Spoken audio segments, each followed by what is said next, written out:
Hello, BookTube. Well, the giant ball of hydrogen and helium disappeared. And the weather forecast says that it will be gone all day tomorrow and that it will be replaced by freezing sleet and snow. But there's mail. More mail did come. And this particular mail haul is entirely cardboard. There's cardboard packages and then not one, not two, but 3 boxes. So let's have some fun, shall we? Let's see what we have here. Starting with this first one, I have to hope they're not all 2019. I'd be interested, of course, I'm interested in 2019 books, but I do like to get books in the mail that I can read. And I'm not going to read any 2019 books in 2018. Okay, this is a paperback original, so this could be, yeah, this is December. It's a paperback original. It's by Michael Greenberg, and it's called Hurry Down Sunshine, a father's story of love and madness. And who is Michael Greenberg? He sounds familiar to me. It's been translated into 18 languages. Oh, I think it sounds familiar because I started this book when it first came out. Let's see, I think so. It was named one of the best books of the year by Time, Library Journal, San Francisco Chronicle, Amazon. And a collection of his essays, Beg, Borrow, Steal, A Writer's Life, was published in 2009. That might have been the book I read. Well, anyway, this is just loaded with praise. And this is the paperback of, what is this?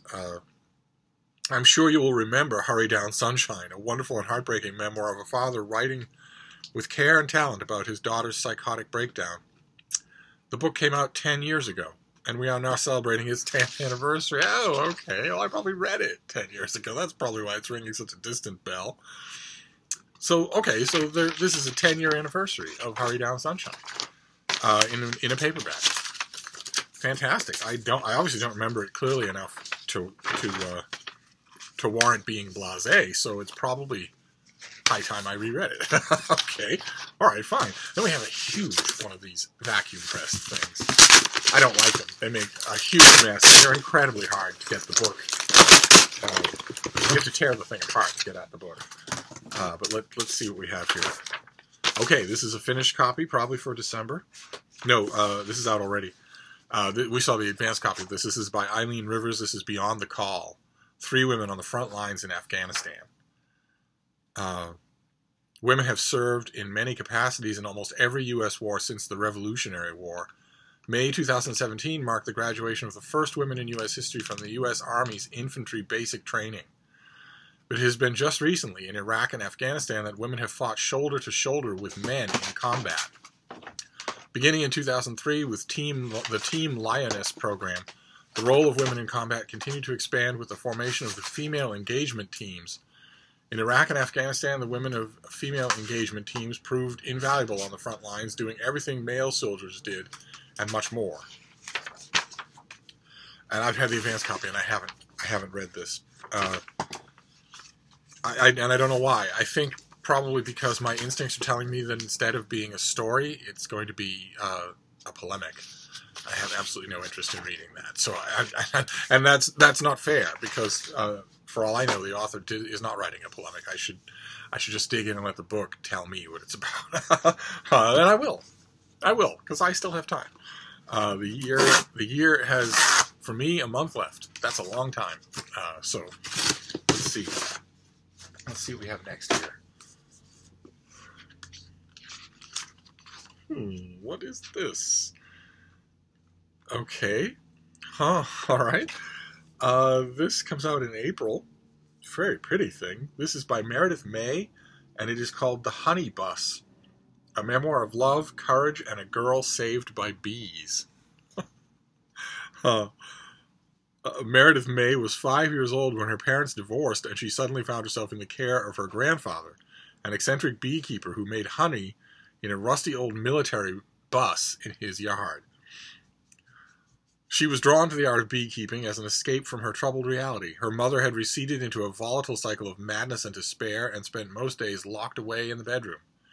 The bees became a guiding force in May's life, teaching her about family and community, loyalty and survival. This could be really touching. This of course, will be a little touching for me, just accidentally. It won't have anything to do with the book. Miss Sainted Ma had a thing about bees. She was always sure that there was one right on the horizon with her name on it. and I, as a result, because I was a horrible son, I used to tease her endlessly about that. If I would get a new book that was about bees, I would send her a copy. And she always chastised me. What are you, wise? That's your mother you're poking fun at, you know. But she always left the books on her coffee table for her guests to see. So she always had the latest. She had a little library of bee books. And that's one of the weird things about losing someone that you really cared about, someone that filled a huge part of your life, is that you're never really done thinking about them. And some subjects just stay them forever. I don't think I would ever be able to get a book on bees when I didn't think about her. When I didn't think, oh, gee, I wish I could send this to her. All right, so those are all of the pressed cardboards. Now we have the 3 boxes, and we'll see what we have here. We'll go in ascending order of weight and see if we get all the way to. Okay. Boy, oh boy. Okay, this is another thing I need to get to right away. In fact, I'll read this tonight.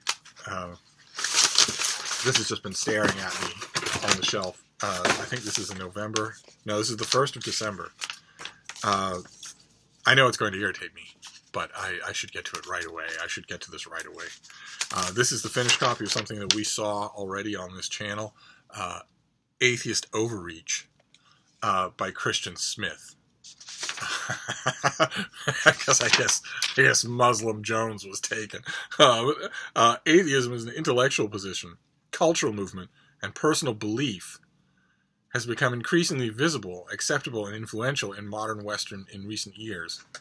Many popular and academic advocates of atheism have become more and more confident and definitive in their claims. For example, that modern science disproves the existence of God, and that there is nothing innately religious about human beings. In Atheist Overreach, Christian Smith critically examines the evidence and arguments suggesting that atheist contentions have gone too far.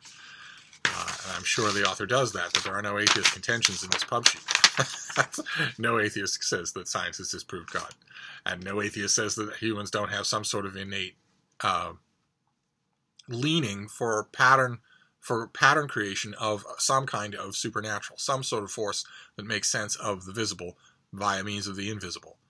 Obviously, humans do that by instinct. Children do that before they've even heard a word of religious indoctrination. So I remember reading this and reading about this book before I got the advance copy. It's a thin thing, and my worry is that it's just entirely going to be a misstatement of what it is to be an atheist. Starting with with that first line, atheism is not a belief system; it's the absence of a belief. It's not that atheists believe there is no God. Most of them just don't believe there is a God. There's a big difference between those two. So this could, it's December 1st, so I really should get to it right away, but it is probably going to be, the atheist community is very familiar with the standard trotted out ways to puncture atheism. And the reason they're very familiar with them is because those ways haven't changed in 3,700 years. Those ways haven't changed. There's only a tiny handful of ways that anyone ever tries to reach out and puncture the concept of atheism. And, I know those ways, backwards and forwards. They were old long before Christianity, and Christianity has not added a jot or tittle to the conversation. It's just changed the gods, that's all. So, I guess one of the reasons I've been hesitant to get at this thing is because I just feel certain that it's going to do the one thing worse than infuriate me. I feel certain it's going to bore me, because the author is not going to talk about overreach at all. Well, we shall see. I will read this tonight, absolutely. Okay, so let's move on. We'll move on to the next box here. What have we got? Atheist Overreach. Well, what do you do if atheists don't reach at all? What do you do if atheists simply say, you have not convinced me that there's any evidence for a God? I don't believe there's a God. Because you haven't convinced me. Because I've looked at the evidence and I don't see any evidence for a God. Of course, the people who try to put forward that evidence are never just putting forward evidence of a God. They're putting forward evidence of their God. No Christian apologist is ever going to put forward evidence to say, well, this certainly does seem to lead to the pantheon of Hinduism. No, it's the evidence for their God for the supernatural is one step on a path. The end of the path is not just all those other gods are nonsense, but my God exists. No, that you might think that was the end of the process, but no, there's one step beyond that. The step beyond, quote-unquote, proving that my God exists is the final step in the religious process, which is not just my God exists, but I happen to know what it is that will make my God angry. So I'm prepared to tell you what you will do that will make my God angry. And therefore, what are you doing? Oh, God. And therefore, I can give you a nice, quick route to avoiding that anger. How much do you want to make a bet it involves money? Well, we shall see. A book like this, Atheist Overreach, it's entirely going to be filled with straw men. If it isn't, I will be amazed. I will be amazed. I will sing its praises. But well, the pub sheet isn't indicative of the book, so I will give it a try. And then what have we got here? This is a finished copy from Princeton University Press. Due when? Today. Okay. This is by Daniel Rogers, and it is As a City on a Hill. The famous story of America's most famous lay sermon.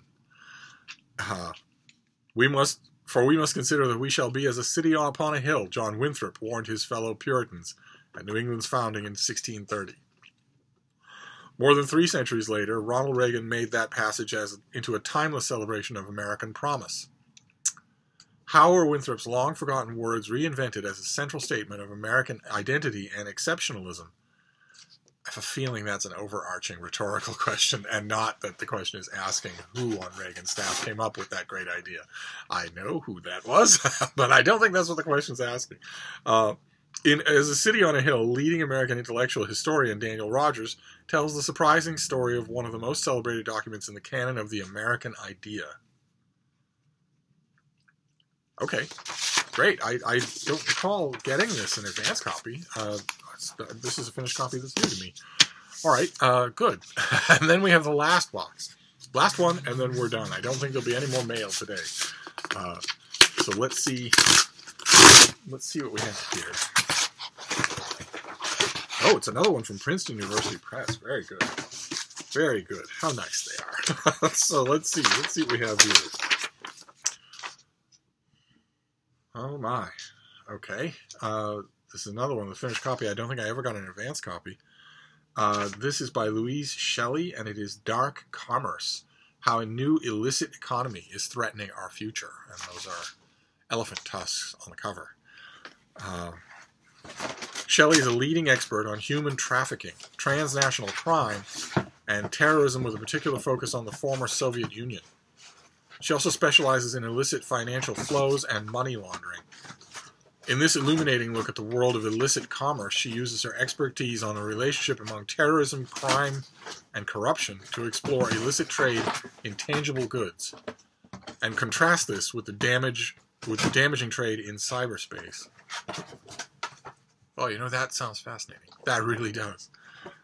Sobering, but fascinating. And this has a mid-November release, so I can read this right away. All right, so you have basically seen my reading for the night take shape. Well, quite a bit of it. So I will definitely read this. That sounds fascinating. Who is Louise Shelley when she's at home? She's the Omer L. and Nancy Hurst Professor of Public Policy and University Professor at George Mason University's Scar School of Policy and Government. Try putting that on a business card. And the founder and director of its Terrorism, Transnational Crime, and Corruption Center.